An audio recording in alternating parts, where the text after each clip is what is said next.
Cavs are 34-5 through 39 games. The Thunder are 33-6 through 39 games, both on pace to win 70 wins this season, or win 70 games this season. Only two teams have ever done that in NBA history. The 96 Bulls, 2016 Warriors. These teams are on a similar pace right now. I think both of those teams are actually 36-3 through 39 games, which is pretty crazy to say, but still on 70-win paces. Never obviously had two 70-win teams in the same season. Do you think that changes this year with the Cavs and Thunder? Can they both get to 70? I don't think they're both going to get to 70. I think it's possible that I don't know if either of them gets to 70. Like, my gut right now says no. Like, I feel like the Cavs are rolling. Like, they are rolling over everybody that they play. I saw they were like the first team in NBA history to have 10 straight wins all by double digits. Like, the way that they're doing, like, they're blowing the doors off of everybody, and they look really good. The reason that I have pause in saying that neither team will get to 70 is because they're both teams that are deep enough to sustain injuries and still keep rolling, as we've seen with the Thunder, who have been doing a lot of this without Chet Holmgren, without Alex Caruso. I mean, he's been in and out of the lineup. Now they're going to get tested again with Hartenstein out of the lineup. They already kind of had a mini test with having to play like real small ball when Hartenstein hadn't came back from the start of the season yet, and Chet first went down. So, I mean, they've already kind of been in that position and they're familiar with it. So it's not going to completely throw them through a loop.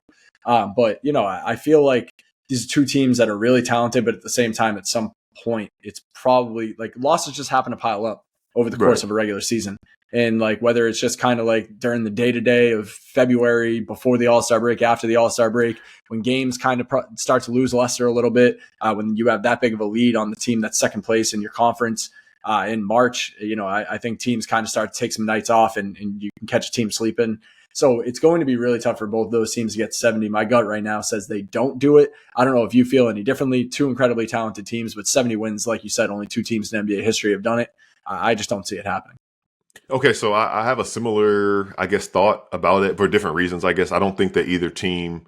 I think the Cavs, if any of those two teams were, if either of those two teams were more likely to do it, I think it's Cleveland.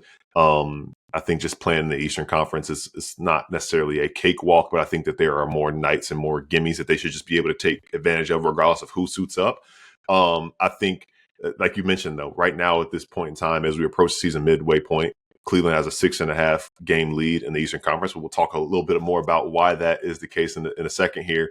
And the Thunder have a 6-game lead in the Western Conference. At a certain point in the year, you're going to value just getting into the postseason healthy and whole versus, you know, winning game 68, 69, 70 in late March or early April. So it's not like it's some type of chase, because I was looking back actually, and even though the Warriors won 73 games in 2016, I say they only finished 6 games ahead of the Spurs that year. So like there was another team that won 67 games. So it's not like there's a team that like the Cavs are going to be sweating about like, hey, like we need to make sure we get to 70 so we can get this first place or first seed in the Eastern Conference, and the Thunder aren't going to feel the same way either.